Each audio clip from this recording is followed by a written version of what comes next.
بسم الله الرحمن الرحیم. السلام علیکم ورحمت الله وبرکاته.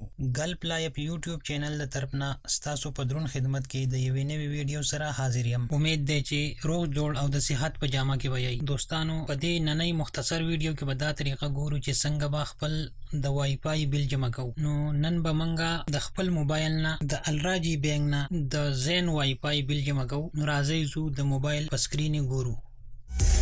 Subscribe now and press the bell icon. Never miss an update. نو خپل موبایل کې به د الراجي بینک اپ کولاو کو. په دې کې به خپل یوزر نیم او پاسورډ ورواچو او لوګ ان به کو.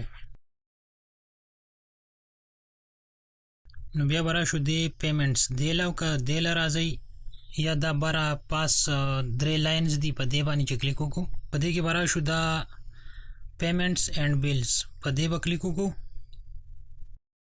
که چېرې ستاسو سره مخکې نه ایډ وي نو هغه به په دې مای بیلز په دې باندې په دې کې به موجود وي.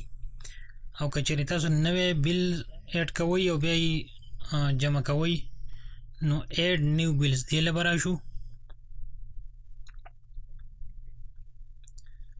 په دې کې به بیا ټیلیکام اینډ انټرنیټ دی له راشو. په دې کې که تاسو د موبایل بیل جمع کوئ یا اس ټي سي یا هر یو چې دا ټول به کې دا دی راځي.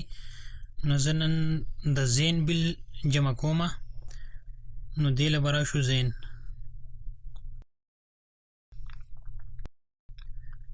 او په دې ځای کې به انټر بیل نمبر دا بیل نمبر چې دی دا به په دې ځای کې ورواچو.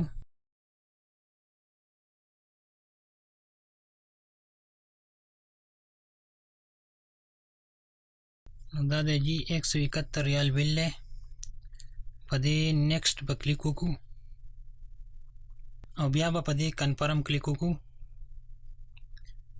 اوس په موبایل نمبر باندې یو او ټي پي کوډ راشي یا به دې کې ورواچو.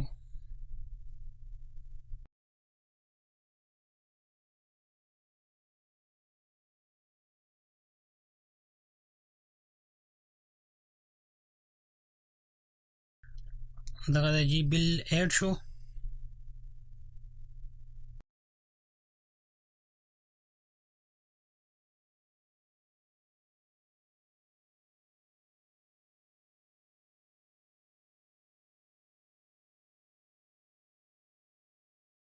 اوس به راشو د مای بیلز دی له.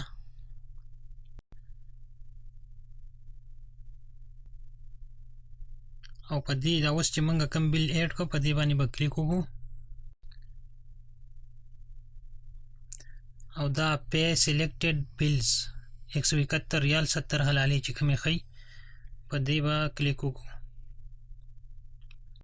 دې کې که ستاسو سره په بینک کې بیا یو اکاونټ یا دوه اکاونټ که یو وي نو هغه خو الریډي سلیکټ به راځي. که دوی نو بیا به خپله مرضۍ باندې چې ته د کم یو اکاونټ نه پیسې جمع کول غواړي نو هغه به سلیکټ کړي. نو زه د په آساني نه کومه.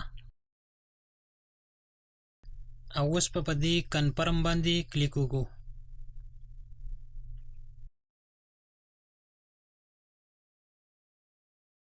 دغه د جی بیل جمع شو. که د دې پرینټ اوټ ویستل غواړئ نو هغه هم په دې پی ډي اف په کلیک وکړو.